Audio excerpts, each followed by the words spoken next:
Onubio, la empresa líder de Huelva en medios audiovisuales e informáticos, patrocina este espacio.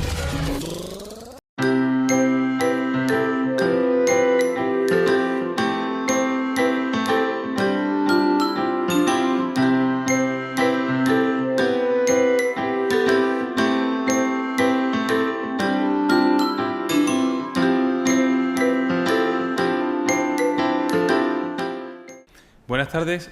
Vamos a iniciar la sesión de este congreso profesional hoy en su parada o visita número 25 de las 32 previstas a lo largo de la geografía española, porque como bien sabéis este congreso también tiene una escala internacional en la Universidad del Malek Saadi de Tetuán en Marruecos, la Universidad Internacional del Algarve en Faro, Portugal, la Universidad La Gran Colombia en Bogotá y la Universidad Federal de Sao Paulo, Brasil, y finalizará presentando las conclusiones en el marco del 7º Congreso Mundial por los Derechos de la Infancia y la Adolescencia en noviembre de este año en la ciudad de Asunción, en Paraguay. Esta tarde, aquí en la Facultad de Ciencias de la Educación y de Trabajo Social de la Universidad de Valladolid, tenemos el placer de contar con una persona que os va a hablar de un tema pues de mucho interés. Lleva por título, lo veis en la pantalla, Retos y desafíos en la acción educativa en la sociedad actual. Una infancia que demanda otra respuesta. Y aprovechamos también para decir que es la tercera vez. Este congreso, como sabéis, es un congreso online que está en la página web del Consejo Independiente de Protección de la Infancia, pero hoy, y gracias a las tecnologías de la facultad en la que estamos, se va a emitir también en streaming en directo para todas aquellas personas que tenemos en las redes sociales en este proyecto de Gira España por la Infancia. Bien, aquellos que hayáis estado esta mañana, si habéis estado, ya conocéis un poco sobre este proyecto y este congreso, que es la actividad principal de Gira España por la Infancia. Para mí es un grato honor, un placer, presentar a la ponente de esta tarde. Su nombre es Virginia Morcillo Loro, que por encima y ante todo es maestra. Bien, estáis ante una maestra que os va a hablar de todo aquello que genera la bonita labor de ser maestro, en su caso de ser maestra. Además, Virginia es doctora en psicopedagogía, responsable de participación infantil del Consejo Independiente de Protección de la Infancia. También ha ejercido como docente en la Universidad de Huelva, precisamente en la Facultad de Educación. También ha ejercido como docente en la Universidad Nacional de Educación a Distancia. Es miembro, o miembra, esto del lenguaje no sexista, del Grupo Andaluz Investigación en el Aula. Y no voy a hablaros de las publicaciones de Virginia porque son numerosas y no le quiero restar tiempo a esta bonita contribución que trae a este Congreso Internacional e Interuniversitario contra la Pobreza Infantil en el mundo. Virginia, además, es natal de un pueblo de Cáceres llamado Miajadas y en la parte personal ha sido compañera, pero en ese ámbito ha sido compañera durante 4 años en la Universidad de Huelva y bueno, y compañera especial porque hemos compartido despacho durante 4 años, su mesa frente a la mía, o había otros compañeros más, pero eso ha servido para conocernos mucho más a nivel profesional. Y bueno, saber que por encima también de lo profesional pues están las personas. Yo he tenido la suerte de conocer a Virginia en lo profesional y en lo personal. Prueba de ello es que Virginia ahora sigue siendo compañera. Evidentemente ya esa unión de 4 años nos hizo amigos, pero sigue siendo compañera en este proyecto de Gira España por la Infancia, como dije anteriormente, haciendo la labor más difícil de todas. La más bonita, pero la más difícil. Y esta mañana, si alguno habéis estado aquí con ella, pues la habéis podido ver. La de dinamizar el consejo infantil. La de darle voz a los niños y a las niñas a través de unas actividades adaptadas a ellos para trabajar los derechos de la infancia y para también hablar de las necesidades y de cómo los niños ven el mundo. La verdad que yo esta mañana he estado aquí un rato, he participado incluso, y bueno, y esto se está haciendo en muchas universidades y en muchos colegios, y es una labor que solo personas como Virginia pueden hacer al nivel al que ella llega. Virginia, además, es una profesional muy valorada por lo más importante que tiene, en este caso, la universidad, que sois vosotras y vosotros. Vosotras. Y vosotros. Los estudiantes. Los estudiantes sois, al fin y al cabo, los que tenéis la última palabra en la universidad y los que ponéis a todo el mundo en su sitio, siempre y cuando vosotros sepáis ejercer vuestros derechos. Y yo he presenciado como en ese despacho que compartíamos las numerosas muestras de afecto y de cariño de los alumnos y alumnas de Virginia. Eso también, junto a su labor profesional, la ha hecho ser reconocida en numerosas ocasiones a través de la evaluación de calidad de la universidad como la mejor docente de la Facultad de Educación. Y ante todo, Virginia es una soñadora y activadora de emociones que a través de su melodiosa voz es capaz de seducir a los educandos, a nosotros. Hoy pretendemos ser todos los educandos. La seducción es muy importante. La seducción forma parte de la educación junto con la provocación y otras habilidades. Y la educación, como bien sabéis, y si no sabéis hoy lo comentamos, es un arte. Bien, como yo defino, la educación es el arte que a través de las emociones cultiva ciudadanas y ciudadanos críticos, libres y creativos. Hoy, en esta emotiva y privilegiada presentación para mí, voy a recitar en honor a la conferenciante aquel poema de Gabriel Celaya que lleva por nombre Educar y que tanto a mí me gusta y con el que tanto me identifico. Como Virginia es una profesional que se dedica a la educación en cuerpo y alma, pues con esto termino la presentación. Aprovecho para que deis un fuerte aplauso, no a mí, sino a ella, y comenzamos esa ponencia que seguro os va a encantar. El poema de Gabriel Celaya, quizás algunos lo conozcan ya, dice así: educar es lo mismo que poner motor a una barca. Hay que medir, pesar, equilibrar y ponerlo todo en marcha. Para ello, uno tiene que llevar en el alma un poco de marino, un poco de poeta, un poco de pirata y 1,5 kilos de paciencia concentrada. Pero es consolador soñar mientras uno trabaja que ese barco, ese niño, esa niña, irá muy lejos por el agua. Soñar que ese navío llevará nuestra carga de palabras hacia los puertos distantes, hacia las islas lejanas. Soñar que cuando un día esté durmiendo nuestra propia barca, en barcas nuevas ondeará nuestra bandera enarbolada. Pues hoy, junto a Virginia, os invito a soñar. Muchas gracias. Bueno, muchas gracias, Antonio. Yo creo que ahora ya con la presentación que ha hecho incluso me da hasta miedo a ver lo que digo, porque yo creo que ha sido algo que me ha emocionado, la verdad es que enormemente, y te agradezco de verdad de corazón todo lo que has hablado sobre mí. Yo creo que incluso es muchísimo más de lo que yo puedo, no sé, puedo ser.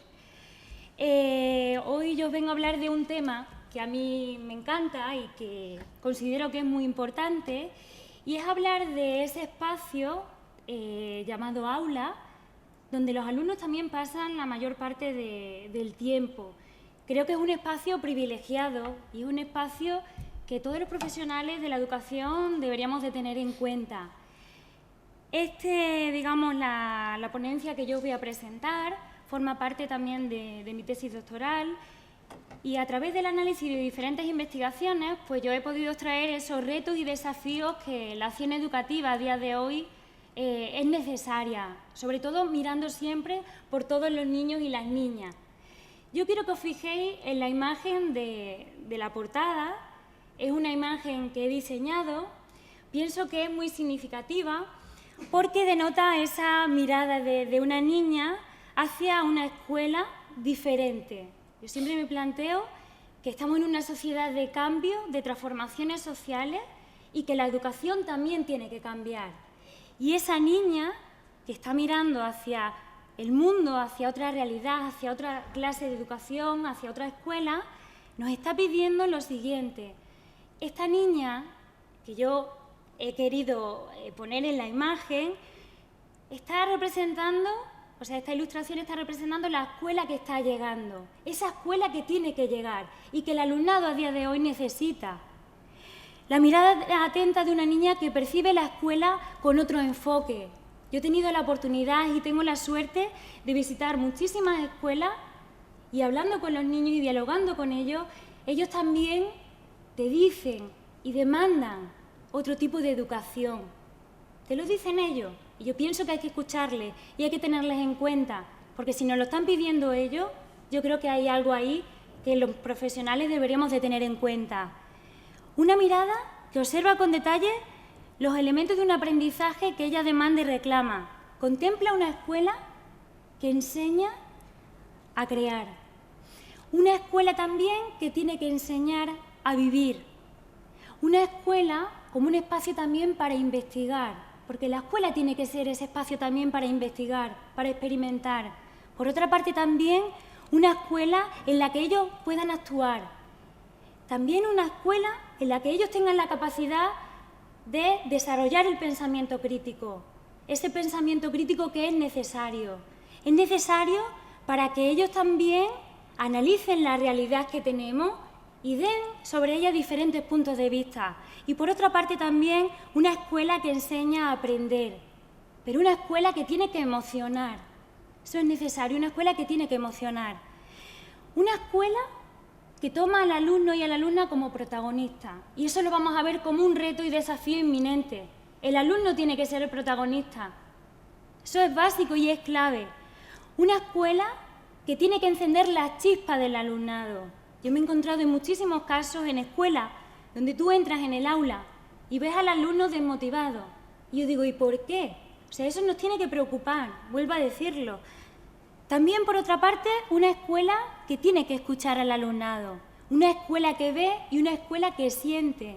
En definitiva, esa mirada de la niña que nos pide estar presente, nos pide también a todos los profesionales, no solamente a los maestros, sino a todos los profesionales, poner amor también y pasión en aquello que hacemos y centrar la atención en la mirada de ellos, de los niños y de las niñas.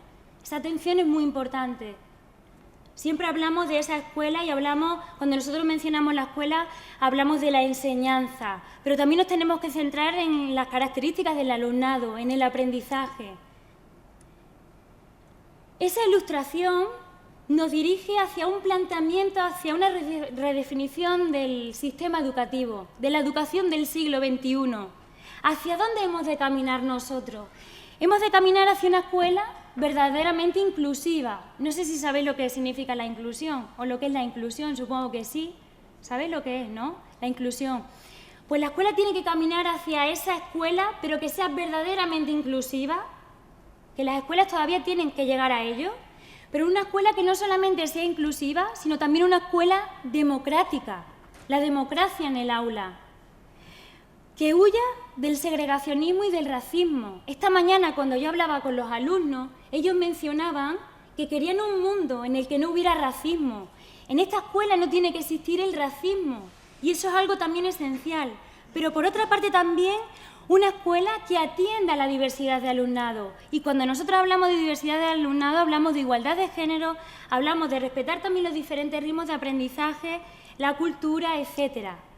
Una escuela que desarrolle el pensamiento crítico, pero desde lo que sería el currículum integrado. Estamos acostumbrados a observar en las escuelas cómo el conocimiento se parcela en disciplinas, aisladas, inconexas, cuando realmente lo relevante es favorecer en el alumnado un conocimiento que sea integrado, donde no solamente se integra el conocimiento académico, sino también las ideas del propio alumno y, por otra parte, también el conocimiento popular y el conocimiento cotidiano. Eso es esencial. También hemos de caminar hacia la reconstrucción de modelos desde una filosofía humanista y solidaria, hacia la reconstrucción de modelos también que promuevan la transformación del entorno desde la perspectiva y desde la implicación activa del alumnado. Y vuelvo a reiterar, escuchando la voz de todos los niños y de las niñas.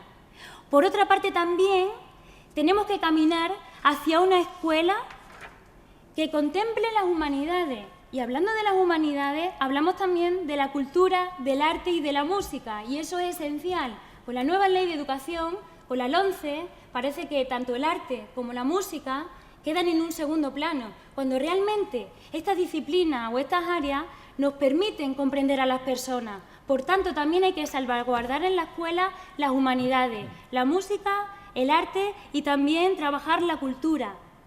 Y por otra parte, yo también planteo el reinventar los derechos humanos. Y cuando digo reinventar los derechos humanos, hace poco leía recientemente un informe de UNICEF que decía que los alumnos no conocen cuáles son sus derechos. Y tú dices, te sorprende, ¿no?, cuando ellos dicen que no conocen sus derechos.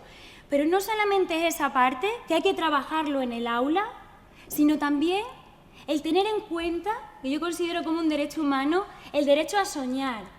Nosotros esta mañana soñábamos, los alumnos soñaban, y hay que mantener también esos sueños y luchar por los sueños.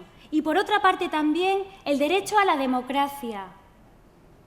Hay una frase ahí de un cantante que se llama Els Catarrés que dice que la fuerza de los sueños es el arma de los rebeldes. Y hay que soñar, y hay que hacer realidad esos sueños. Y los alumnos tienen que hacer realidad también sus sueños. Y nosotros los profesionales tenemos que conseguir que eso sea posible. Me quedo con esta frase también de Gandhi, que dice que a menudo se ven cosas con las que nunca se había soñado, que lo imposible se hace cada vez más posible. Yo digo que vivimos en una sociedad de la incertidumbre, donde ni siquiera los profesionales y los educadores sabemos dónde vamos. Vivimos en una carrera contra el reloj, que parece que todos vamos siempre a todos los lados con prisa, pero que realmente también, a pesar del panorama que nos podamos encontrar en la sociedad o en la educación, ese panorama que muchos docentes lo ven como un panorama oscuro, sí es verdad que hay pequeños ápices de luz que nos indican el camino adecuado y hay experiencia pedagógica y hay docentes que realmente están haciendo cosas increíbles y que hay que luchar y que lo que muchas veces nos parece imposible se puede hacer realidad. Hay una frase también de Eduardo Galeano que dice que pequeñas personas en lugares pequeños pueden hacer grandes cosas. Pues vamos a seguir por esa línea, hay que seguir por esa línea. Como os he dicho, nosotros estamos hablando sobre esos desafíos, ¿no?, esos retos y desafíos en la acción educativa. Cuando nosotros hablamos en la imagen, veis una imagen del aula, ¿no?, de cómo yo veo, por ejemplo, el aula. No es como lo vea yo solamente, sino que a través de diferentes análisis he podido llegar a esa imagen que yo creo que es representativa. El aula, y ahí os lo quiero yo transmitir, está influenciada por múltiples escenarios. La política incide también en el aula, incide en el contexto, incide también en el aula el centro educativo, la cultura escolar que tenga ese centro educativo, pero el aula contemplada desde una perspectiva como un enfoque, como un contexto sociocultural donde se produce socialización y como una organización social. Hemos de ver el aula como un microsistema, porque así lo es. Un microsistema en el que se gestan relaciones complejas, culturales, personales y también grupales, en el que convergen en el aula diferentes metodologías, también contenidos. Por otra parte, también actividades, normas, todo eso incide en el aula. Y también un aula no es algo estático, ese microsistema del que os hablo no es algo estático, sino que se encuentra en movimiento, tiene dinamismo, el aula tiene vida. ¿Por qué tiene vida el aula? Por los protagonistas que están dentro de ella. Y yo siempre digo que cuando vosotros vais a un centro educativo, dos aulas contiguas presentan realidades que son completamente diferentes, porque los protagonistas que están en ellas son diferentes, y el docente también es diferente, y las familias también lo son. Y estos aspectos hay que tenerlos en cuenta para luchar por esos nuevos retos y desafíos en la acción educativa.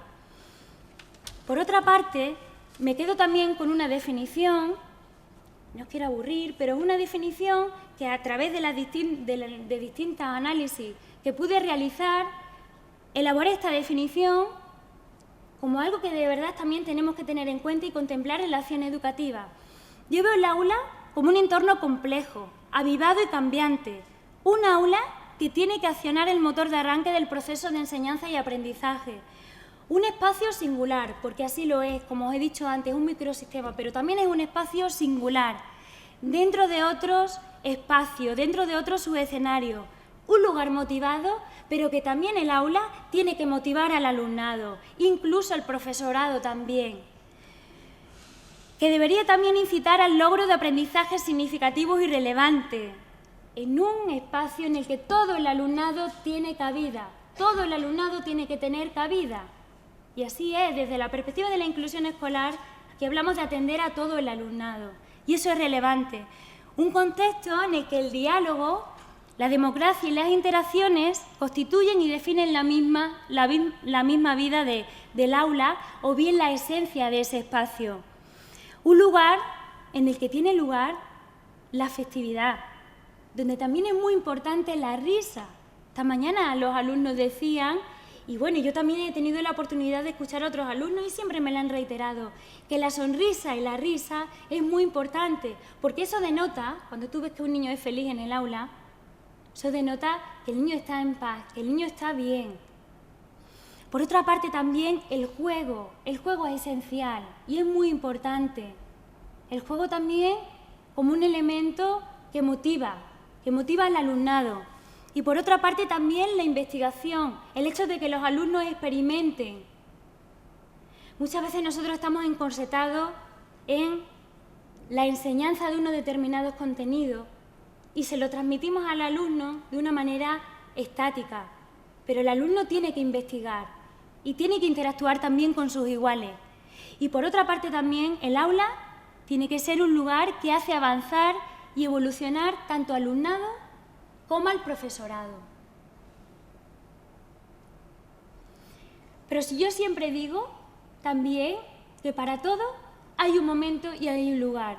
Que hay muchos docentes que tú les escuchas hablar y parece que están cansados, pero realmente para todo hay un momento y hay un lugar. Y la educación necesita tiempo. Los cambios también necesitan tiempo. Vivimos en una sociedad donde tenemos continuamente transformaciones en distintos niveles y la educación necesita tiempo para poder digerir esos cambios también.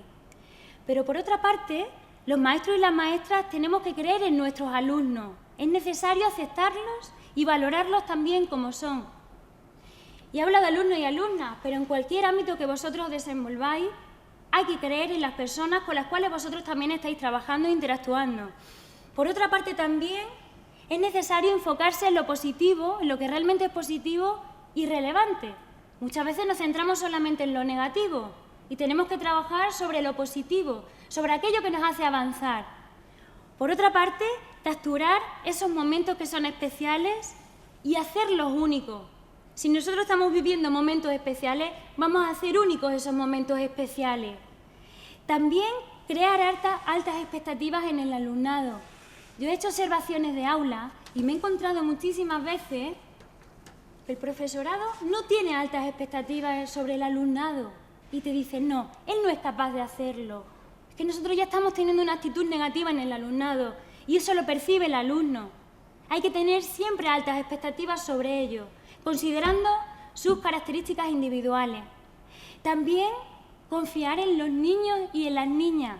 ¿Por qué hay que confiar en los niños y en las niñas? Porque la confianza protege, la confianza también compromete, la confianza estimula, empuja y da fuerza a todos los niños y las niñas. Y por otra parte también, un docente necesita sentirse, nosotros como profesionales necesitamos sentirnos para hacer sentir también a la persona con la cual nosotros estamos interactuando y trabajando. En este caso, el docente necesita sentirse para poder también hacer sentir a sus escolares. Partiendo de una premisa, descubrir el mundo a través de la mirada de los escolares. Nosotros dentro de este proyecto, del proyecto Giro España por la Infancia, y yo como responsable de participación infantil, siempre tengo en cuenta esa mirada de los escolares. Hay que tener en cuenta esa mirada de los escolares, porque ellos nos van a aportar una visión rica y sin intercedencia sobre lo que ellos están viviendo. Porque los adultos ya tenemos una visión un poco cegada de la realidad, pero ellos tienen esa inocencia y ellos te transmiten también su punto de vista y hay que tenerla en cuenta. Que el alumnado siga sus sueños y los viva con pasión. Y yo planteo ahí una pregunta. ¿Es posible esa escuela que nosotros queremos? Pues sí es posible esa escuela que nosotros queremos si construimos molinos de viento y no murallas que frenen la curiosidad imparable del alumnado. Yo les decía esta mañana y siempre les digo a los niños que tienen que proteger y tienen que proteger el derecho a participar. Pero para proteger ese también y para reivindicar ese derecho a participar es necesario que los niños y las niñas no pierdan la creatividad y la imaginación. Esa creatividad y esa imaginación la tienen que tener, porque van a aportar también con esa creatividad y con esa imaginación soluciones ante determinados problemas. Necesitamos esa escuela que huya del academicismo, una escuela convencional, y tenemos que abrirnos puertas, tenemos que abrirnos nuevos caminos también ante ello. Y en ese sentido, y desde esta perspectiva, desde estas reflexiones, yo he traído una serie de retos y desafíos en la acción educativa del siglo XXI. Por supuesto que hay muchísimos más retos y desafíos en esta educación del siglo XXI, pero yo creo que estos también pueden ser representativos. En primer lugar, como primer reto y desafío, es necesario contemplar que existe un nuevo concepto de infancia. Por otra parte, también hay que tener en cuenta una escolaridad ligada a la participación comunitaria. Y ahora lo vamos a ver. También tener en cuenta esa filosofía de la inclusión escolar para atender a todo el alumnado. La heterogeneidad es algo que nos hace enriquecernos a todas las personas. Revalorizar también el sentido del trabajo colaborativo entre profesionales.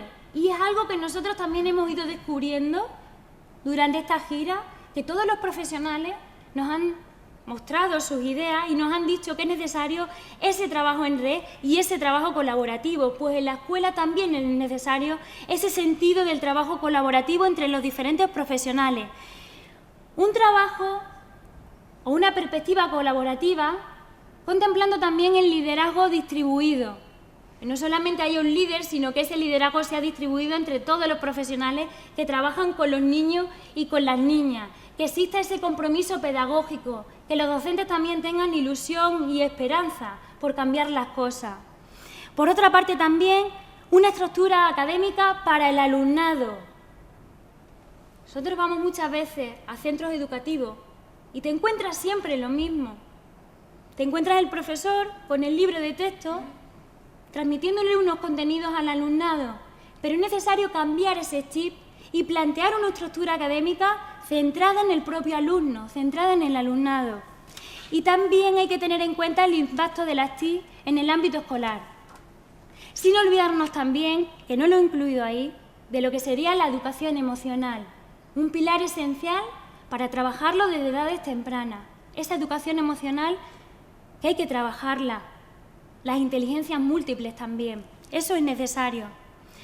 Partiendo de ese nuevo concepto de infancia, decir que el estudio de la infancia parte de una historia caleidoscópica, que también en el momento, dependiendo del momento histórico en el que nos encontremos, han contemplado la infancia desde una perspectiva u otra, pero que sí que es verdad que en el siglo XX existe una nueva imagen en ese concepto de infancia y yo me quedo con la Convención del año 1989 que nos dice que el niño es portador de derechos. El niño es portador de derechos y eso hay que trabajarlo también desde la escuela. Por otra parte también es necesario, y muchas veces no lo encontramos, que no se infantilice a la infancia. Nos encontramos muchas veces casos donde se infantiliza la infancia. El alumnado tiene iniciativa, tiene autonomía y tiene que dar también respuesta ante lo que está viviendo él, ante lo que percibe también de la sociedad y del mundo. La educación, por tanto, no puede anular ese espíritu de iniciativa, y la escuela, así como también otros sectores de la sociedad, forman un elemento clave en la construcción de la infancia, y eso hay que tenerlo en cuenta. Por otra parte también, como otro de los desafíos que he señalado, y esa escolaridad ligada a la participación comunitaria. O sea, es necesario que en la escuela participen otros agentes. También dotar a la familia de un papel esencial en la escuela, pero no solamente a la familia, sino también a otros sectores de la sociedad. Yo no sé si vosotros habéis escuchado hablar alguna vez, yo creo que sí, de lo que serían las experiencias de comunidades de aprendizaje. ¿Habéis escuchado hablar alguna vez de lo que son las comunidades de aprendizaje? ¿Sí? ¿Sí o no? ¿Sí? Bueno, las comunidades de aprendizaje son una buena manera también de representar esa escolarización ligada a la participación comunitaria. Dentro de las comunidades de aprendizaje participan toda la comunidad educativa para superar los problemas de convivencia y de fracaso escolar. Toda la comunidad educativa es esencial y es importante dentro del proceso educativo del propio alumnado. Pero también, por otra parte, cuando nosotros hablamos de esa participación comunitaria, hay que dinamizar y revitalizar también el papel de la familia, que también muchas veces se está dando de lado. Y hay que promover acciones desde dentro, donde las familias participen y colaboren. En muchos casos nosotros nos encontramos, o hablando con docentes que te dicen, sí, las familias participan en el centro educativo, y tú les preguntas, bueno, ¿y cómo participan? Pues asisten a las reuniones. No, eso es una visión simplista de la participación, digamos, comunitaria. Es necesario impulsar acciones dentro del centro educativo para que los profesores, para que otros agentes y para que las familias estén unidos y participen. Por otra parte, también es necesario reivindicar el diálogo igualitario, un principio también muy importante dentro de lo que serían las comunidades de aprendizaje. Hay que escuchar a todos los sectores de la sociedad. Todos tienen la oportunidad de dar su opinión, su visión, y hay que respetarla. Es necesario también ese consenso entre todos, siempre pensando en los niños y en las niñas. Por otra parte, también la escuela que necesitamos considera que la idea de educación pública no solo significa la educación del público dentro de la escuela, sino también su educación fuera de ella. De ahí también que hay que formar a los padres para que sepan cómo trabajar con sus hijos e hijas en casa. Y eso es muy importante también, siempre desde una perspectiva democrática, porque la escuela no camina sola. La escuela necesita esa participación comunitaria. Por otra parte, también, aludiendo a otro de los desafíos que hemos mencionado, hablamos de la filosofía de la inclusión escolar. Yo quiero que miréis una frase, unas palabras de Roberto Bolaño, que nos dice: ¿quién podría afirmar que el hijo de ese campesino, guiado por el ejemplo y el cariño de su padre, no llegaría algún día a trabajar en la NASA? A ella le hubiera gustado estudiar y ser maestra de escuela, pues ese era tal vez, a su modesto entender, el mejor trabajo del mundo: enseñar a los niños, abrir con toda la delicadeza los ojos de los niños para que contemplaran, aunque solo fuera una puntita, los tesoros de la realidad y de la cultura, que al fin y al cabo eran la misma cosa. Yo pienso que esa frase o esas palabras de Roberto Bolaño son esenciales. ¿Por qué? Porque cada niño y niña puede conseguir sus sueños y nosotros tenemos que luchar por ello. Y aquí contemplamos la filosofía de la inclusión escolar desde las particularidades de cada niño y niña. Y muy importante, la voz del alumnado como participante activo también en los procesos de cambio. Cuando nosotros hablamos que la escuela tiene que cambiar, el alumnado tiene que también tener un papel fundamental en ese cambio. Y hay que saber escucharles. Parto también de una frase dentro de la filosofía de la inclusión escolar que dice que cuando todos estamos unidos es mucho más fácil.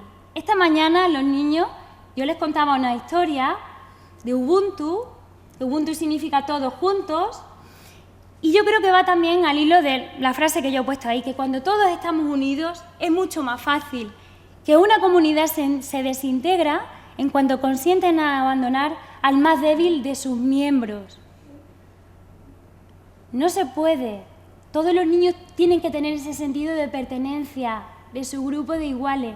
Ningún niño y niña puede quedar fuera de ello.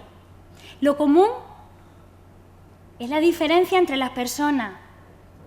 También, desde esta perspectiva de la inclusión escolar, es necesario revisar el modelo academicista. ¿Por qué? Porque el modelo academicista no atiende a la diversidad del alumnado, y eso es algo que queda demostrado en diferentes investigaciones y es la realidad. También es necesario crear redes de colaboración y de apoyo dentro del aula. Y la respuesta a la diversidad ha de abarcar a todo el sistema. No se tiene que quedar solamente en una respuesta individual al alumno, sino que tiene que abarcar todo el sistema. Por otra parte también, y como os he dicho, dentro de la filosofía de la inclusión escolar es necesario escuchar al alumnado. Steinhaus, que no sé si os suena, es un gran pedagogo, nos dice que solo los docentes podían cambiar el mundo del aula y que lo harían cuando lo comprendieran. Todos los profesionales tenemos que comprender el ámbito en el cual trabajamos para poder cambiarlo. En este sentido, hay que dar la voz a los escolares, consultarlos, escucharlos, dialogar con ellos, no solamente tener en cuenta sus opiniones en un momento determinado, no, sino también implicarles en esos procesos de cambio, apoyar la participación activa del alumnado, tener en cuenta los diferentes puntos de vista de ellos en problemáticas sociales también. Por otra parte también el respeto a expresar su punto de vista. Según el artículo 13 de la Convención de los Derechos del Niño, nos dice que el niño tiene el derecho a expresarse, el derecho a ser escuchado, y eso es esencial. También Lott nos habla de 6 hilos interconectados en esta perspectiva de la voz del alumnado y nos dice que hay que tener cambios en la concepción de infancia, como hemos mencionado anteriormente. Por otra parte también la mejora escolar, el modelo de escuelas democráticas. Yo pienso que el modelo de escuelas democráticas es esencial y es el que más nos permite también escuchar al alumnado y tenerlo en cuenta. El movimiento de los derechos humanos también recalcan esa importancia de participación infantil, de la participación infantil. Y por otra parte también la educación para la ciudadanía. Los niños también tienen que participar en cuestiones también políticas y de la ciudadanía. Yo recuerdo hace, no sé si 3 semanas o así, que nosotros visitamos una escuela y un niño nos decía que por qué los niños no podían participar en la política. Y él lo decía, dice yo, además, he ido a distintos partidos políticos y no me han dejado participar. Entonces tú dices que los niños también tienen que también tener esa vinculación y esa participación en la política, en cuestiones que les afectan y en esa educación también para la ciudadanía. Os quiero mostrar un texto porque esta mañana, cuando nosotros trabajamos con el alumnado, nosotros les pedimos que diseñen y que piensen en el mundo que quieren. Y este concretamente es de un colegio de Ávila, El mundo del mañana en ojos de Marco. Fijaros, esto es un niño de 6º de primaria. Y os lo pongo porque yo pienso que con este texto ya nos está diciendo mucho a la hora de nosotros tener en cuenta esa perspectiva del alumnado. Marcos nos decía, yo creo que el mundo del mañana es un mundo que no se puede imaginar, ni fabricarlo en los pensamientos, sino fabricarlo con las manos y con la ayuda de muchas personas. El mundo del mañana yo pienso que será un mundo en el que las personas se lleven bien sin conflictos, sin guerras, sin hambres que padecer. A día de hoy, las personas más pobres del mundo sufren desnutrición severa y pueden llegar a morir si no les ayudamos. Algunos niños y niñas de África beben agua contaminada. Si pensáis los mayores, ¿vosotros daríais este tipo de agua a vuestros hijos? Yo pienso que no. El racismo se da en todos los países del mundo. Antiguamente, los blancos trataban a los de color como esclavos, pero ahora no lo hacen, puesto que estamos en otra época. Pero no es como vosotros pensáis. A día de hoy, los de color también son agredidos y maltratados en todas las calles del mundo. En mi opinión, está mal maltratarlos, puesto que aunque por fuera no son iguales, por dentro sí lo son. Mi mundo es un lugar en el que la contaminación no existe, en el que todas las personas se llevan bien. Yo solo soy un niño, pero no podría hacer esto posible sin la ayuda de todas las personas del mundo. Espero que antes de que yo muera pueda ver ese mundo con mis ojos. Fijaros, cuando se le da la oportunidad al alumnado de participar, las reflexiones a las que pueden llegar. Que yo me quedé sorprendida, incluso digo, si es que a mí esto no se me ocurre, ¿por qué ellos no tienen también ese papel activo dentro de la sociedad? Y por eso lo quería exponer. No sé qué os ha parecido la visión de Marco, pero yo creo que hay que tenerlas en cuenta también. Como he dicho antes, otro de los desafíos consiste en revalorizar ese trabajo colaborativo entre los profesionales, desde la perspectiva del liderazgo distribuido. Por otra parte, SEPART nos dice que el liderazgo distribuido consiste en esa visión compartida centrada en los estudiantes y en sus necesidades. Todos los profesionales tienen que saber detectar las necesidades de los escolares y trabajar conjuntamente diseñando acciones para la mejora también de la educación y también para que los niños y las niñas se sientan felices. Pero también, por otra parte, dentro de la perspectiva del liderazgo distribuido es necesario ese compromiso pedagógico.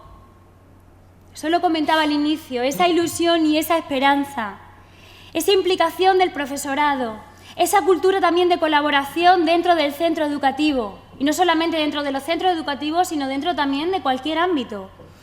Por otra parte, también facilitar sistemas de pensamiento donde se puedan dialogar y puedan llegar a consenso. Esa perspectiva del liderazgo colaborativo entre profesionales yo creo que resulta también imprescindible como uno de los retos y desafíos en la educación del siglo XXI. No sé si voy muy rápido o no. Como desafío quinto, yo os decía que es necesaria una estructura académica para el alumnado. Y aquí hablamos de superar esa vertiente, digamos, academicista y centrada en los contenidos escolares. Hay que contemplar el currículum y la dinámica de enseñanza como dos ejes indisolubles y que interactúan constantemente, pensando también en esa perspectiva del conocimiento integrada, adaptada a los fines de la educación del siglo XXI, donde se tengan en cuenta las ideas previas del alumnado en el diseño de la planificación docente. Previa a la planificación docente, es necesario establecer momentos donde las ideas del alumnado tienen un peso también importante e incorporarlas a esa planificación también didáctica. Por otra parte, también es necesaria esa globalización curricular, el integrar distintos tipos de conocimiento, creando también espacios de diálogo dentro del aula. Incorporar también estrategias, rutinas y técnicas que favorezcan una educación acorde también al siglo XXI. Y cuando nosotros hablamos de currículum integrado, no sé si os suena o lo habéis escuchado alguna vez, ¿os suena lo de currículum integrado? ¿Os suena, por ejemplo, la metodología de trabajo por proyectos en el aula? ¿No suena, verdad? Bueno, pues la perspectiva de trabajo por proyectos en el aula sigue ese currículum integrado. ¿Y qué ofrece al alumnado esta perspectiva del currículum integrado? Ofrece a los estudiantes un conocimiento que tiene sentido y que tiene significado, partiendo de problemáticas sociales. Si nosotros nos limitamos solamente al libro de texto, a ese material hermético, no conseguiremos que el alumnado relacione conocimiento y que dé distintas visiones sobre la realidad. Por tanto, desde la perspectiva del currículum integrado, se trabaja con el conocimiento que es relevante y que es significativo para el alumnado. Pero también, por otra parte, para los docentes o para los profesionales, promueve el desarrollo y su capacitación profesional, porque desde esta perspectiva, desde este enfoque, el profesor investiga, no se lo dan todo hecho, el profesor investiga y aprende. Antes de diseñar también su planificación didáctica, no se limita a la guía didáctica y al libro de texto, sino que investiga. Por otra parte, también desde esta perspectiva del currículum integrado, tenemos también la ventaja de que se incorporan diversos tipos de recursos y de materiales. Incluso estos recursos y materiales también los elaboran los niños y las niñas. También se consultan diferentes fuentes de información, porque es verdad que en la sociedad actual hay nuevas formas de acceder al conocimiento, de producirlo y de divulgarlo. Y en este sentido se trabaja con diferentes fuentes también de información. Por otra parte también, esta perspectiva del currículum integrado, esta manera también de trabajar los contenidos en el aula, admite los diferentes también niveles de desarrollo del alumnado, atiende a la diversidad. Por otra parte también, no se queda solamente en la teoría, sino que integra la teoría con la práctica, y eso es fundamental, y abre la escuela al entorno. El aula también hay que contemplarla como un espacio no ubicado entre cuatro paredes, sino un aula abierta al entorno, donde el alumnado también tenga conexión con el medio, que pueda hacer visitas, que pueda también realizar salidas, que esté abierto también a nuevos tipos de conocimiento a través, por ejemplo, de las nuevas tecnologías, y eso es algo esencial. Y por otra parte también, como hemos mencionado, el currículum integrado nos permite trabajar la enseñanza como diálogo, que no se nos olvide, la enseñanza como diálogo. Asimismo, también, veo que estáis haciendo ahí fotos, os puedo pasar también si queréis la presentación, admite también una concepción del niño, un niño que piensa, que siente, que es crítico, que es reflexivo. Por otro lado también, una concepción de la educación que enseña a pensar. Desde la perspectiva de los proyectos de trabajo, se enseña a pensar al alumnado. Yo he trabajado con mis alumnos desde esta perspectiva, también lo he trabajado con alumnos de infantil, y os puedo asegurar que se enseña a pensar, y no solamente a pensar, sino también a convivir. Una concepción de la alfabetización que incorpora también problemáticas sociales, y también, por otra parte, un cambio en la actitud del educador, y eso es esencial también. El profesor o el educador ya no actúa como un transmisor de conocimiento, no, sino que ahora guía, orienta y encauza también el aprendizaje del propio alumnado. Cuando nosotros hablamos de las nuevas tecnologías, hablamos desde los alumnos de ahora son nativos digitales y muchas veces decimos, madre mía, si es que ellos hasta saben más que nosotros. Yo, por ejemplo, en los congresos infantiles, recuerdo una anécdota, no sé si fue la semana pasada, que me decía la directora de un colegio, es que los niños quieren hacer una presentación PowerPoint y demás. Dice, es que ellos ya saben, manejan mejor las nuevas tecnologías que nosotros. Pero yo lo he incluido como un reto y desafío porque las nuevas tecnologías no tienen que seguir siendo como, por ejemplo, el libro de texto, sino que las nuevas tecnologías hay que enseñar al alumnado a buscar la información, a seleccionar la información también adecuada, a tratar esa información y también aplicar esa información que ellos encuentran en la red ante la resolución de problemas. Y es necesario plantear ese cambio. Yo cuando he visitado escuelas y he ido a algunas aulas, también me he encontrado el caso de docentes que dicen, bueno, vamos a utilizar las nuevas tecnologías. Y te encuentras cómo, por ejemplo, utilizan el proyector para hacer lo mismo que tienen en su libro y tú dices, ¿realmente están incorporando bien las nuevas tecnologías en el aula? Se pueden hacer grandes cosas. Los alumnos pueden crear incluso sus propios documentales y subirlos a la web, pueden tener sus propios blogs, pueden tener también sus wikis. O sea, y es un aprendizaje también colaborativo, porque se eliminan las barreras espaciotemporales. Incluso el alumnado también puede tener conexión con alumnos de otros sitios del mundo. Y eso es esencial. Y hay que tenerlo en cuenta. No vamos a seguir haciendo lo mismo que hacíamos antes, pero con un nuevo medio que son las nuevas tecnologías. Esa perspectiva también hay que cambiarla. Algunas de las lecciones que nosotros hemos aprendido. Que el conocimiento se crea, se adquiere y se evalúa desde un ángulo diferente. Y aquí hablamos también, hemos hablado de una estructura académica, para el alumnado. Y no hemos hablado también de un elemento esencial y es clave también y determinante en el propio proceso de aprendizaje del alumnado, como es la evaluación. La evaluación es un aspecto también clave en ese desarrollo del alumnado.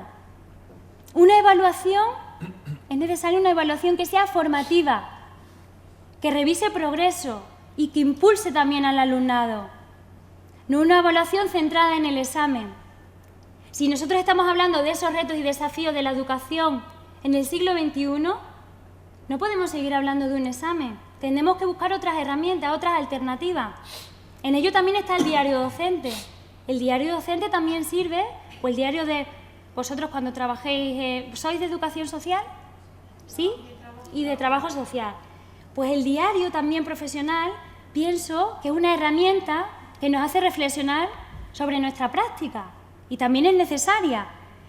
Paso de un aprendizaje simplista también a un aprendizaje que sea complejo y que sea integrado. Un aprendizaje también que tenga en cuenta actividades de carácter cooperativo y que respete también los distintos ritmos de aprendizaje. Educar también para un mundo en constante cambio, a través del diálogo, de la acción y de la democracia. Actividades que sean interesantes y que sean motivadoras para el alumnado. Por otra parte, también la dimensión afectiva. También hay que incorporarla dentro del currículum y eso es necesario. Trabajar desde la reflexión y desde la acción y eso es esencial. Me quedan 5 minutos. Y ya para terminar, veis ahí, un mapa conceptual. Nos quedamos con que la acción educativa del siglo XXI es un espacio dinámico, es un espacio singular, también histórico, interactivo y complejo, que trabaja desde las ideas del alumnado, desde la convivencia y desde la democracia, desde la justicia social, desde la atención a la diversidad, la educación emocional. También que proporciona apertura al medio y al entorno, que se basa en el diálogo y la reflexión, en el contacto con problemáticas sociales, en la afectividad, en la creatividad para la resolución de problemas, que necesita analizar e incorporar nuevos contenidos escolares, metodologías activas, esa visión integrada del conocimiento, ese compromiso también compartido, que también promueva actividades diversas, con diferentes niveles de complejidad. Hemos hablado del currículum integrado desde la perspectiva de los proyectos de trabajo, pero también los trabajos de investigación, la creación también de obras artísticas, el análisis crítico de noticias y también apoyados en diferentes materiales, sin olvidar también las diferentes variables que intervienen en el aula, como puede ser también el espacio físico dentro del aula, que también denota un determinado ambiente de aprendizaje y también incide en un determinado clima de aula. Y bueno, yo creo que ya con esto pues pongo fin a la exposición de la ponencia. Espero que os haya gustado.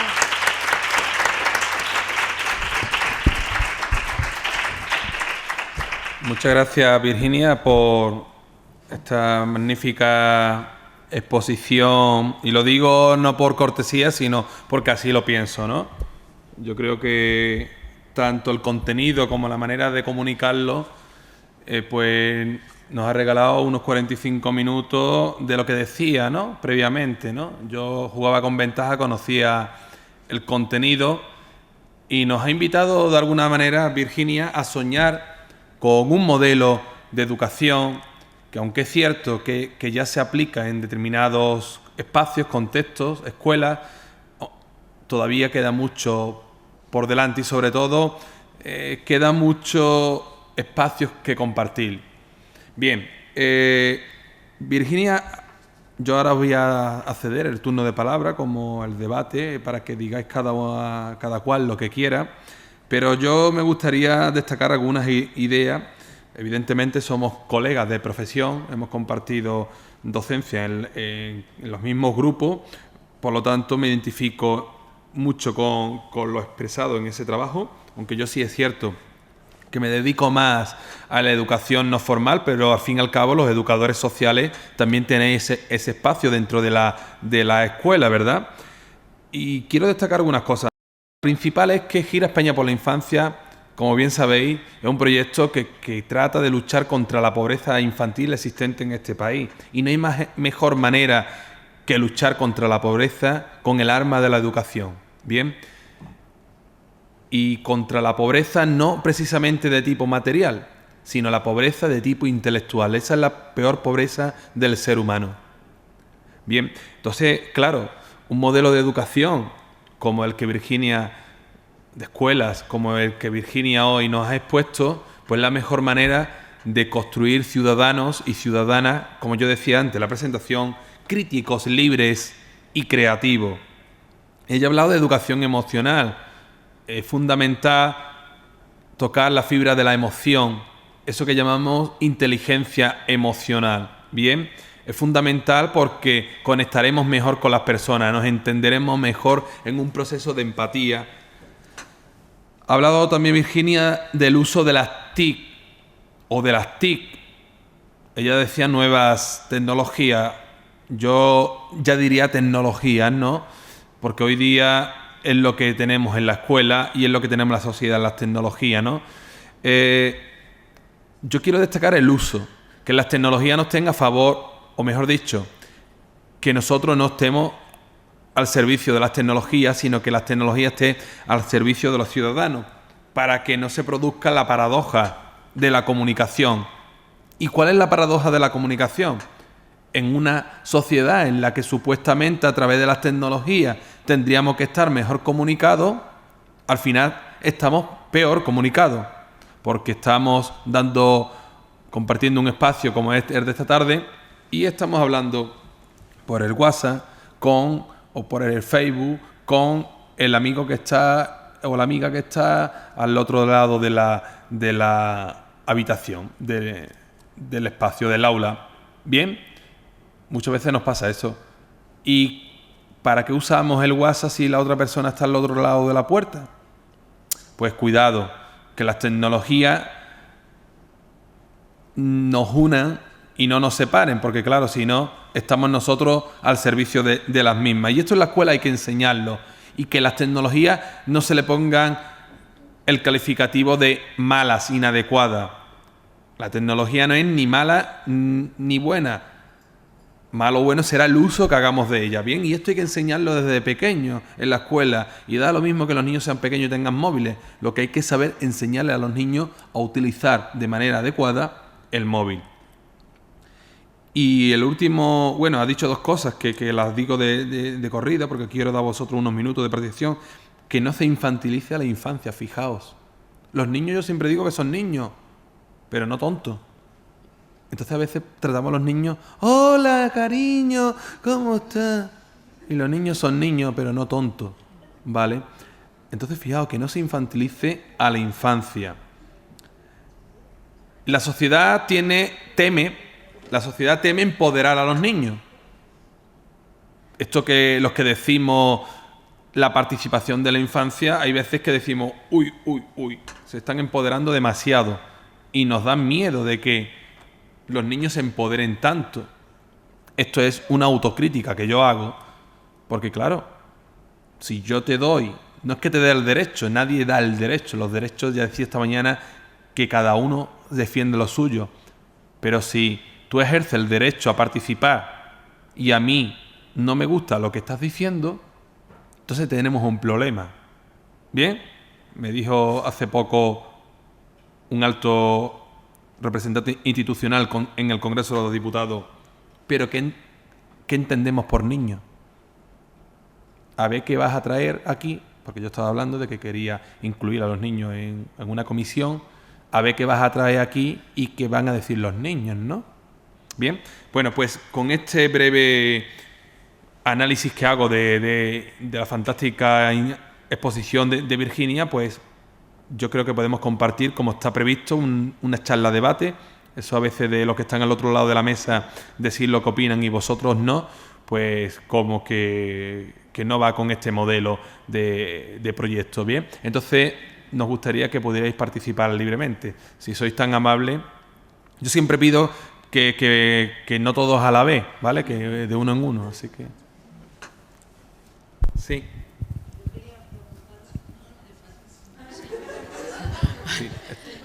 Yo quería preguntarte a qué te refieres con el nuevo concepto de infancia.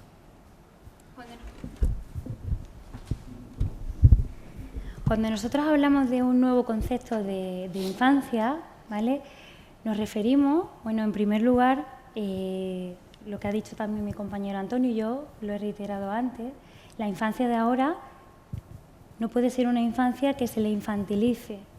También, por otra parte, ese nuevo concepto de infancia yo lo había incluido porque, digamos, en la sociedad en la cual nos encontramos, ¿vale?, la infancia también demanda otras respuestas y otras necesidades que son sensiblemente diferentes a las que nos demandaban los niños y niñas a lo mejor en otra época.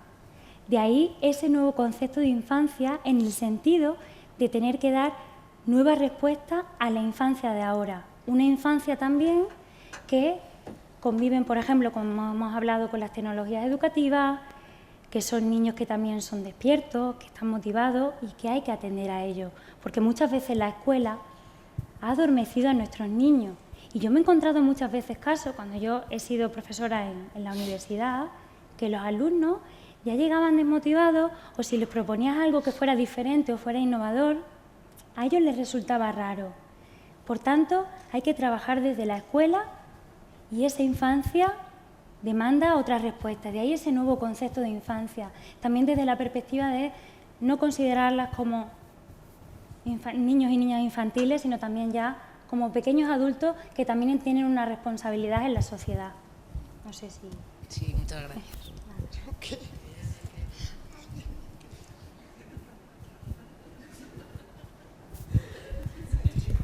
Hola, bueno, darte las gracias porque ha sido muy enriquecedor lo que nos has explicado. A ver, yo te quería plantear, bueno, abrir un poco el debate, ¿no?, sobre el tema que has expuesto. Nos has expresado pues una especie de combinación entre el método Waldorf, que está tan en auge ahora, y tiene también componentes de pedagogía libertaria. Yo no sé si conocéis ese ámbito. Bueno, pues ha sido como una especie de mezcla, un poquito de ambas cosas, ¿no? Entonces, a mí, evidentemente, todo este tipo de alternativas que nos has expuesto, pues a mí me atraen, me interesan y, evidentemente, llevado a la práctica, esto sería, obviamente, lo más adecuado para enseñarles a nuestros niños y a nuestras niñas. El problema que yo planteo es el siguiente. Institucionalmente, desde los ámbitos educativos institucionales, ¿qué capacidad real tenemos para llevar a cabo este tipo de intervenciones o este tipo de métodos educativos? Y segundo, también te plantearía cómo hacer llegar cómo hacer llegar las herramientas necesarias o los instrumentos necesarios al cuerpo docente, que es en definitiva el que se tiene que encargar de hacer llegar este mensaje, porque estamos hablando de que contamos con, yo entiendo que hay un número de docentes con una edad, a lo mejor, no quiero llamarles personas mayores, pero bueno, tienen una edad elevada, ¿no?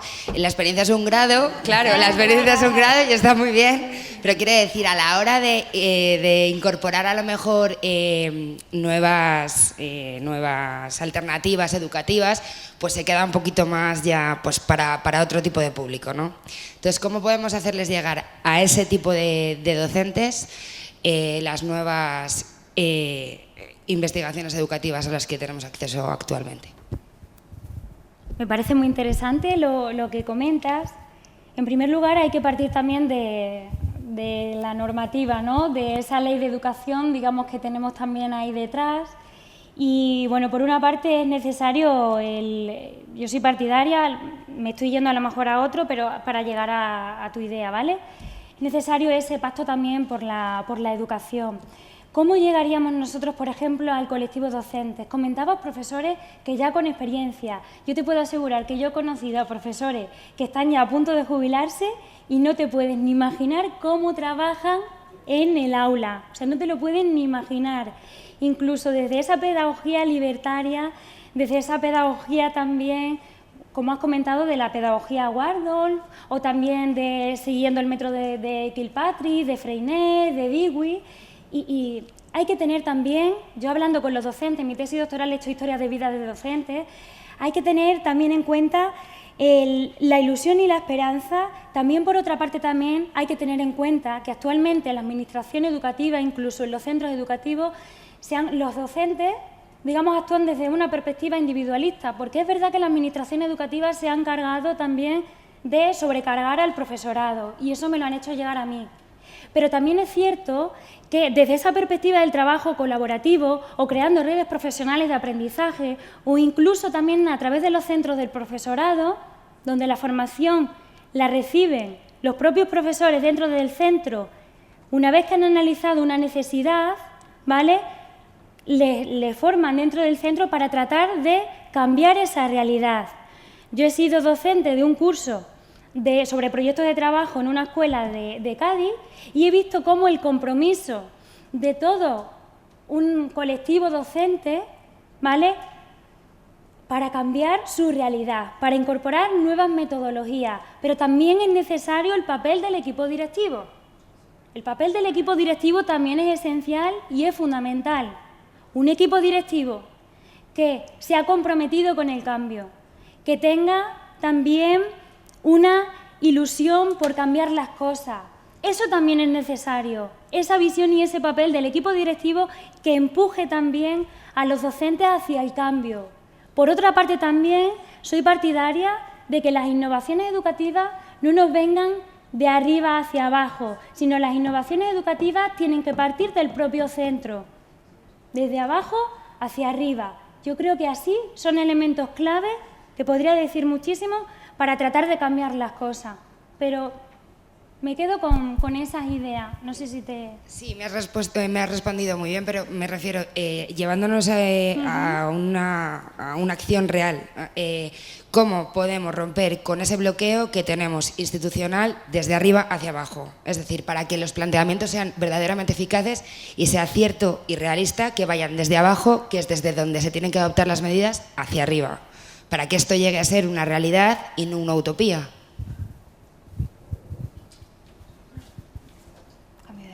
Tratar de contestarte, porque yo estoy bastante de acuerdo con ese planteamiento, pero quizás hay algunas reflexiones que tendríamos que tener en cuenta. La primera es que el cambio tiene que venir desde abajo, efectivamente, pero los educadores del mañana son nuestros estudiantes de hoy. La formación. Estudiantes que, por supuesto, cuando estudian critican mucho los métodos. ¿Qué pasa después? Esa es una pregunta que yo lanzo al aire. Segunda pregunta, yo la hago mucho aquí en esta casa y creo que es importante que nos la hagamos. Cuando nosotros salimos de una facultad de educación, ¿salimos como asalariados de la educación o como profesionales de la educación? Porque ambos conceptos no son iguales, aunque nos lo pueda parecer. Y en tercer lugar, es otra cuestión, yo la experiencia que tengo... está mal que lo diga, pero ahora que está tan de moda las contabilidades B, en otros temas que son tal, yo aquí soy partidario de que un educador, por lo menos en la profesión de la educación, en otras no lo sé, la pregunta que yo hago es ¿a quién nos debemos? ¿Nos debemos a quienes nos pagan o nos debemos a quienes nos sufren? Y a partir de la respuesta que demos a esa pregunta, yo tengo perfectamente claro a quién tengo que rendir cuentas. Y no es precisamente a las administraciones. Me parece a mí. Entonces, quizás, si empezamos a repensar las figuras, podemos ir dando pasos. Porque también tengo claro una cosa. Las administraciones ponen muchas pegas, lo institucional cuesta, lo que tú quieras. Pero si nosotros vamos dando pasos y vamos convenciendo con los hechos que las cosas pueden funcionar mejor, yo tengo perfectamente claro que antes o después acabarán funcionando mejor. Lo que pasa es que me da la impresión de que muchas veces somos nosotros mismos los que no creemos en nuestro potencial. No sé si estarás de acuerdo. Vicente, estoy completamente de acuerdo con todo lo que aquí plantea.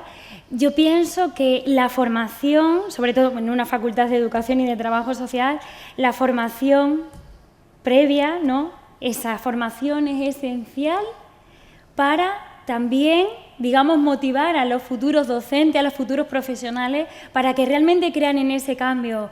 Hay que cambiar también la mentalidad, el chip, lo que comentaba. ¿A quién nos debemos nosotros? ¿Realmente por quién tenemos que luchar nosotros? ¿Por la administración? No. Tenemos que luchar por las personas con las cuales estamos trabajando diariamente. Y es necesario ese cambio.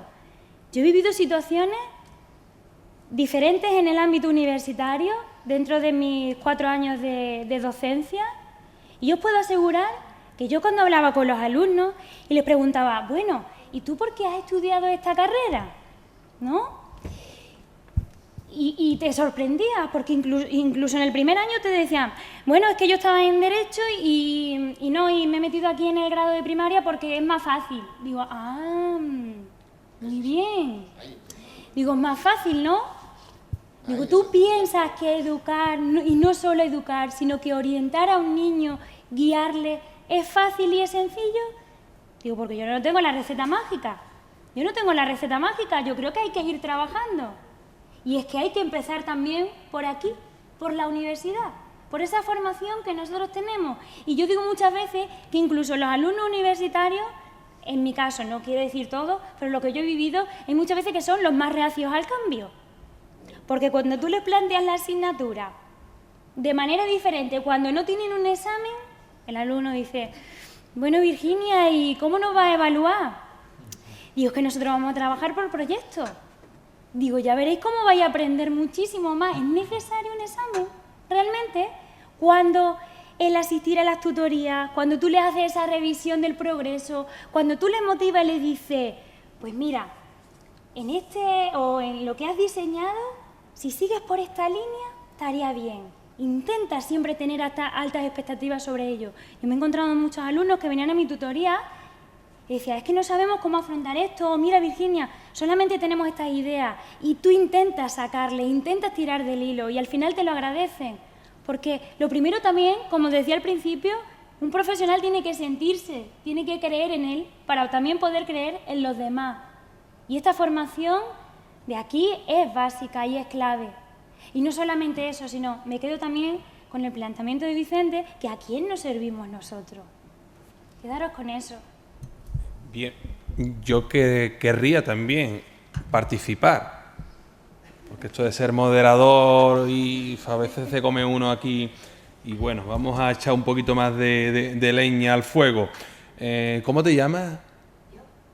Lourdes ha vuelto a hacer al final una pregunta o ha vuelto a incidir sobre la idea, ¿no?, de si encontramos alguna dificultad a nivel institucional, ¿no? Vale, bien, muy bien, está muy claro el modelo que se puede seguir, pero algo así, ¿no? ¿Nos lo van a permitir? ¿Con qué obstáculo me encuentro? Fijaos, yo hace algunos años en la Universidad de Huelva, ya trabajo en la Universidad de Sevilla, le puse a mis alumnos un vídeo de un consejero de honor del CIPI, Miguel Ángel Santos Guerra, que hablaba sobre aprender a convivir en la escuela. Y claro, aquel vídeo, aquella ponencia, pues cautivó a todos los alumnos. Y cuando yo salía por la puerta, vino detrás de mí una alumna y me preguntó, ¿piensa usted que este modelo o que estas ideas del ponente que nos ha puesto podrán algún día ser posibles? Claro, ¿yo qué le respondo a las chicas? Pues me salió la siguiente respuesta.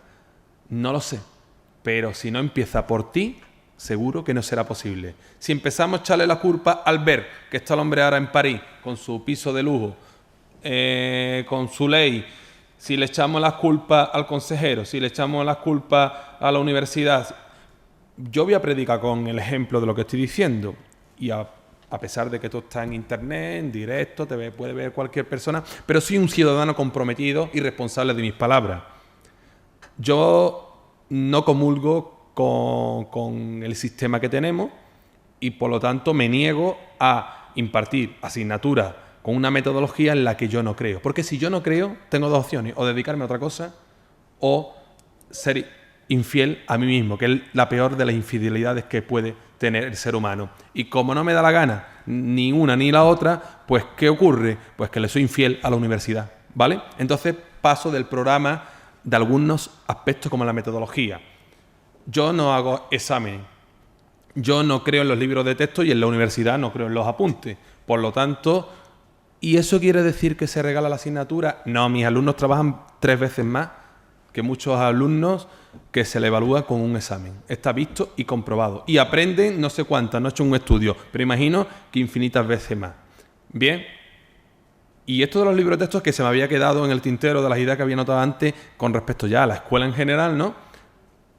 Hace poco, yo tenía mi idea muy clara con los libros de texto, pero hace poco nos invitaron en Madrid a un debate en la campaña electoral donde había representantes políticos de distintos partidos debatiendo sobre infancia, qué harían ellos si saliesen como partido, ¿no? En lo que están haciendo ahora, ¿no? En las elecciones. Bien, pues se sacó el tema de los libros de texto. Invertir más dinero en los libros de texto, que los libros sean gratuitos, ¿no? Y lo tuve aquel día súper claro. Dije, jolines, que se quiten los libros de texto, ya verá la pasta que nos vamos a ahorrar. Y además, como ya no es por tema de dinero, como encima sabemos que el libro de texto tiene un contenido reducido e incluso con cierta carga ideológica, pues genial. Si Internet es el gran libro de texto de todos los tiempos, lo que ocurre que, lo que decía Virginia, hay que enseñar a los niños a navegar y a saber qué información se puede y no puede utilizar. No sé si hay alguna pregunta más. Y yo, por otra parte, también quería comentar que también en el panorama educativo en el que nos encontramos también tienen un fuerte peso las pruebas estandarizadas, lo que son las pruebas de diagnóstico. Y considero que es otro obstáculo que frena realmente esa capacidad del profesorado también para cambiar la realidad del centro educativo. O sea, el peso de las pruebas estandarizadas es algo que también bloquea e inhibe esa capacidad del profesorado para transformar la realidad. Sí. No sé si hay alguna... Bien. Bueno, pues para concluir, decirle a Virginia que a pesar de que uno está ya acostumbrado a escucharnos, porque llevamos casi 5 meses viajando juntos, el equipo de Gira España por la Infancia, pero que bueno, que como nos apasiona tanto el tema de la educación, siempre hay momentos para dedicarle tiempo a estos asuntos, y hoy yo personalmente he disfrutado. Veo que vosotros también, porque estáis ahí riéndose, y además, eso es muy importante, el humor en todo momento. Y además, como ahora viene mi intervención, es decir, hoy a mí me ha tocado hablar todo el día. Bueno, esperemos que otro día hable menos.